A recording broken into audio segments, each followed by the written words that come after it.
Adrian having died after a reign of 21 years, was succeeded in the government of the Romans by Antoninus, called the Pious. In the first year of his reign Telesphorus died in the 11th year of his episcopate, and Hyginus became bishop of Rome. Irenaeus records that Telesphorus' death was made glorious by martyrdom, and in the same connection he states that in the time of the above mentioned Roman bishop Hyginus, Valentinus, the founder of a sect of his own, and Surdon, the author of Marcion's error, were both well known at Rome. He writes as follows. Chapter 11. The Heresiarchs of that age. For Valentinus came to Rome under Hyginus, flourished under Pius, and remained until Anicetus. Surdon also, Marcion's predecessor, entered the church in the time of Hyginus, the 9th bishop, and made confession, and continued in this way, now teaching in secret, now making confession again, and now denounced for corrupt doctrine and withdrawing from the assembly of the brethren. These words are found in the 3rd book of the work Against Heresies. And again in the 1st book he speaks as follows concerning Surdon. A certain Surdon, who had taken his system from the followers of Simon, and had come to Rome under Hyginus, the 9th in the episcopal succession from the apostles, taught that the God proclaimed by the law and prophets was not the Father of our Lord Jesus Christ. For the former was known, but the latter unknown; and the former was just, but the latter good. Marcion of Pontus succeeded Surdon and developed his doctrine, uttering shameless blasphemies. The same Irenaeus unfolds with the greatest vigour the unfathomable abyss of Valentinus's errors in regard to matter, and reveals his wickedness, secret and hidden like a serpent lurking in its nest. And in addition to these men he says that there was also another that lived in that age, Marcus by name, who was remarkably skilled in magic arts. And he describes also their unholy initiations and their abominable mysteries in the following words. For some of them prepare a nuptial couch and perform a mystic rite with certain forms of expression addressed to those who are being initiated. And they say that it is a spiritual marriage which is celebrated by them, after the likenesses of the marriages above. But others lead them to water, and while they baptize them they repeat the following words: Into the name of the unknown Father of the universe, into truth, the Mother of all things, into the one that descended upon Jesus. Others repeat Hebrew names in order the better to confound those who are being initiated.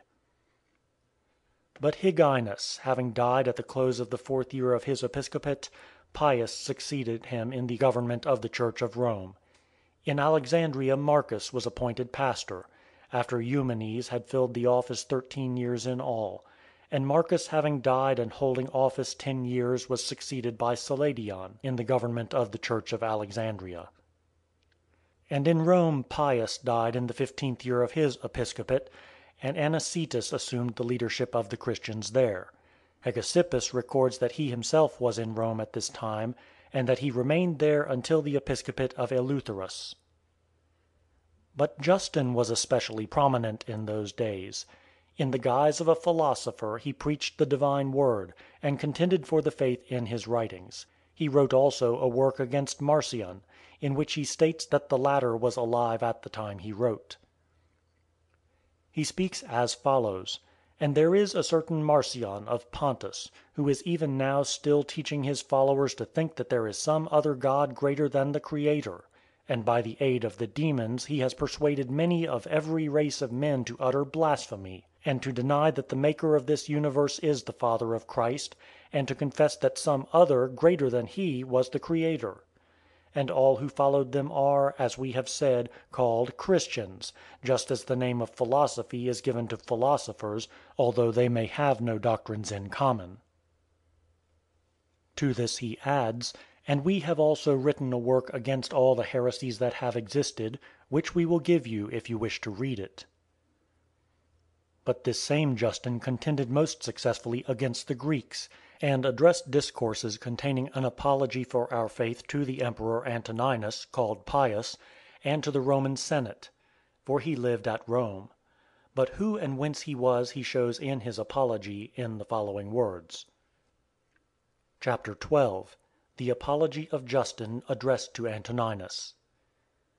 To the Emperor Titus Aelius Adrian Antoninus Pius Caesar Augustus, and to Verissimus his son, the philosopher, and to Lucius the philosopher, own son of Caesar and adopted son of Pius, a lover of learning, and to the sacred Senate and to the whole Roman people, I, Justin, son of Priscus and grandson of Bacchius, of Flavia Neapolis in Palestine, Syria, present this address and petition in behalf of those men of every nation who are unjustly hated and persecuted, I myself being one of them.